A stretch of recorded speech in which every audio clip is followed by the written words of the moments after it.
Hello guys, this is Jabran Syed. And I'm Asma Syed. Welcome to Al Safar Portugal Immigration Consultancy.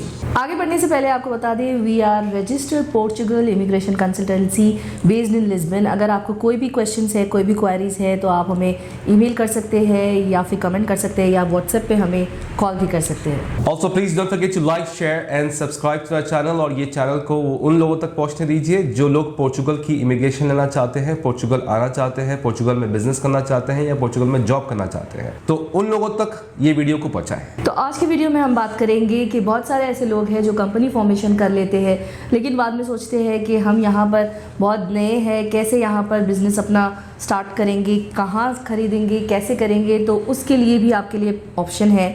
यहाँ पर बहुत सारे ऐसे लोग हैं जो थोड़े टाइम के लिए अपना बिज़नेस स्टार्ट करते हैं, फिर वो यहाँ से कहीं और जाने का सोचते हैं या फिर उनको कोई एरिया चेंज करना होता है या कोई भी रीज़न से वो अपना बिज़नेस सेल करना चाहते हैं। तो आप कोई भी ऐसा एग्जिस्टिंग बिज़नेस को बाई कर सकते हैं और अपना बिज़नेस वहाँ पर ही स्टार्ट कर सकते हैं। कोई भी हो, या रेस्टोरेंट हो या सैलून हो या कोई भी ऐसी छोटी मोटी ग्रोसरी स्टोर हो जो चली चलाई है, ऑलरेडी सेटअप हुई हुई है, तो वो बिज़नेस को आप फिर से टेक ओवर कर सकते हैं। जी बिल्कुल, आज के वीडियो में हम यही डिस्कस करने वाले हैं कि जो लोग नए आ रहे हैं यहाँ पे, क्योंकि as Hamdan have already mention कि यहाँ पे नई कंट्री है, नया मुल्क है, नया शहर है, तो कहाँ पे एग्जैक्टली शुरू करना है। तो बहुत सारे यहाँ पे वेबसाइट्स हैं जिसमें आप देख सकते हैं। फेसबुक पे भी एक्चुअली लोग अपने अपने एड्स डालते हैं यहाँ पे। आज की वीडियो बहुत ज़्यादा शॉर्ट है, बहुत ही मुख्तसर सी वीडियो है। तो जैसे हमदान कह रही थी ऑलरेडी कि जो लोग यहाँ पे आते हैं उनको पता नहीं होता कि बिज़नेस कैसे शुरू करना है, कहाँ पे शुरू करना है, कौन सा बिज़नेस शुरू करना है। तो आपने कंपनी रजिस्टर कर ली, see the process, you already know how to do the company formation. तो आपकी कंपनी फॉर्मेशन, पहले आपका निफ आएगा, निस आएगा, फिर आपकी कंपनी फॉर्मेशन होगी, आर्टिकल 89 में आपकी एक्सप्रेशन ऑफ इंटरेस्ट होगी और आप यहाँ पे रहेंगे लीगली। आप उसके बाद आर्टिकल 89 में फाइल लॉक करने के बाद आप यहाँ पे लीगल रह सकते हैं।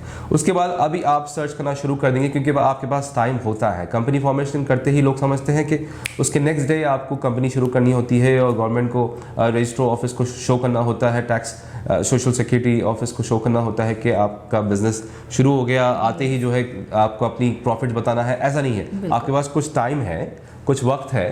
तो ये है कि यहाँ पे आने के बाद बहुत सारे ऐसे कई सारे लोग होते हैं क्योंकि बहुत लिमिटेड टाइम के लिए लोग आते हैं। कुछ लोग टीआरसी यहाँ का मिलने के बाद आसपास की कंट्रीज जर्मनी, फ्रांस वगैरह चले जाते हैं, वहाँ से बैठे बैठे अपनी बिजनेस वगैरह करते रहते हैं या फिर वहाँ से फिर अपनी नई ब्रांच वगैरह डालते हैं, वहाँ चले जाते हैं। तो यहाँ के जो एग्जिस्टिंग उनके जो बिजनेस होते हैं, जैसे फॉर एग्जांपल कैफेटेरिया हो, कैफ़े हो, रेस्टोरेंट हो, लॉन्ड्री वगैरह हो, या फिर ज़्यादातर यहाँ पे जो ग्रोसरी वगैरह होती है, लोग अपनी सेटअप की हुई, बनी बनाई सेटअप की हुई बिजनेस वगैरह छोड़ देते हैं। तो you can buy out those business.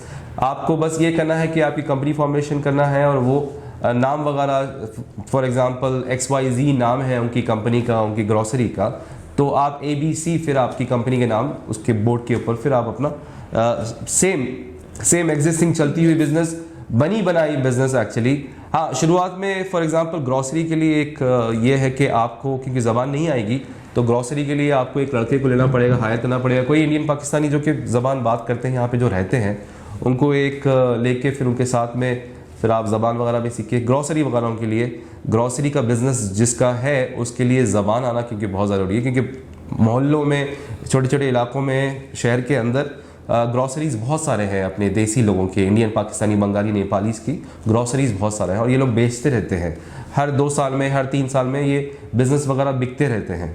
तो वो वाली बिज़नेस आप आएँ और आके वही बिज़नेस को फिर कंटिन्यू करें। फिर उनके जो सप्लायर्स वगैरह होंगे, जहाँ से आप, जिससे भी आप बिज़नेस ख़रीद रहे हैं, फिर उनसे सप्लायर की कॉन्टैक्ट वगैरह ले लें।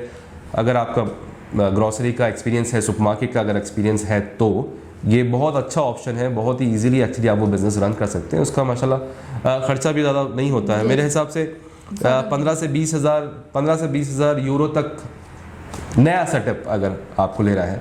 हाँ, एग्जिस्टिंग बिजनेस से तो की मनी वगैरह पूछेंगे आपसे, तो वो हमें तो नहीं पता, हमारे पास कोई कॉन्टैक्ट ऐसे नहीं होते और हम ना ही एग्जिस्टिंग बिजनेस वगैरह बेचते हैं या फिर लिस्ट आउट करते हैं या फिर लोगों को प्रोवाइड करते हैं। हम तो वो नहीं करते। हम तो सिर्फ कंपनी फॉर्मेशन का, आर्टिकल 88, 89 वगैरह का और निफ और निस, ये सब चीज़ों का काम करते हैं। तो ये एक वीडियो थी ऐसे ही आप लोगों को करना चाहिए कि कंपनी फॉर्मेशन करें, आए और ढूंढें, एग्जिस्टिंग बिजनेस वगैरह ढूंढें। हाँ, वो अलग है जो आईटी फर्म है, जो वेब डिज़ाइनर्स हैं, जिसको ऑफिस चाहिए होता है, उनको तो सिर्फ एक ऑफिस चाहिए। तो एक ऑफिस कहीं से भी सस्ता ऑफिस यहाँ पे मिल जाता है। डेस्क भी आपको एक्चुअली मिल जाता है 200 से 300 से 500 तक भी अच्छा आपको डेस्क मिल जाता है। 200 तक भी आपको डेस्क यहाँ पे मिल जाता है। लिस्बन शहर में आपको 200 से 250 से शुरुआत वाला डेस्क आपको मिल जाता है। तो if you just need a work station, सिर्फ वर्चुअल एड्रेस आपको शो करने के लिए, आपकी यहाँ की रेसिडेंसी चलाने के लिए, अगर आपको सिर्फ ये करना है, सिर्फ आए अपना ट्रेड लाइसेंस ले, कंपनी फॉर्मेशन करें। ऑनलाइन ट्रेडिंग करने वालों के लिए तो वर्क स्टेशन बहुत ज़्यादा अच्छा है ना, तो घर बैठे काम करने की ज़रूरत नहीं है आपको। वाकई में एक ऑफिस अगर शो करना है हुकूमत को, तो एक वर्क स्टेशन ले लीजिए। बिजनेस सेंटर्स यहाँ पे होते हैं, बिजनेस सेंटर्स में वही 200 से शुरुआत होती है एक छोटी सी वर्क स्टेशन की, या फिर एक छोटा सा ऑफिस भी ले सकते हैं, 400-500 तक भी आपको ऑफिस मिल जाएगा। तो ये ऑप्शंस बहुत अच्छे हैं यहाँ पे। जी बिल्कुल। अगर क्योंकि आप जब यहाँ पर नए आते हैं, लाजमी बात है आपको नहीं पता होता है कि आप जो भी आपका बिजनेस है उसका आप सेटअप कहाँ से करवाएं, तो वो थोड़ा सा लेंथी प्रोसेस हो जाता है सारी चीज़ें करवाने।